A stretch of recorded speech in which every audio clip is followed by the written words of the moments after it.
Hello and welcome to video number 8. We're going to talk about organizing your content. So in the previous video, we talked about how to go about creating those pieces of content really fast, as you saw. Now I'm going to show you how to organize the content into what we call collections by using GetStencil. Okay, so what I like about GetStencil is it allows you to organize all of your content that you've created into what we call collections. And you can think of that as sort of like a folder. So what you need to do is simply go to the Saved Images section.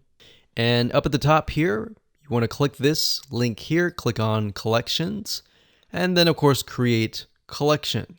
So you can create a collection, you can name it, click create collection, and that's it. So you will notice that I have about 192 images that are specific to women and about 1 to men.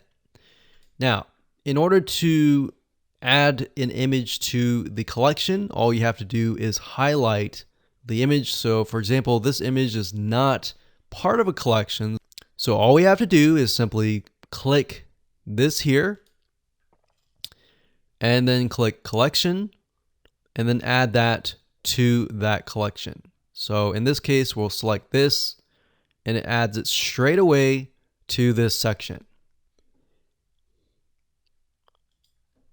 So now that you understand how to organize the content, we're going to talk about auto scheduling in the next video. But before we do that, I want to show you how to sort of manually post to social media sites inside of GetStencil. So what you can do is you can go to your account here. You can go to settings, and then you can connect your account to Facebook and other social media sites that are within GetStencil. Once you have done that, you can simply select the image that you want to post. Let's say this one here. We can click share. And as you can see, you can post it manually to Facebook, to Twitter, to Pinterest, to all these other social media sites. But in order to do that, you have to connect to your accounts. So connect to Twitter, connect to all these other social media sites. So all you need to do is simply find the social media site that you want, find the image, click share, and it'll automatically post that to that particular social media site.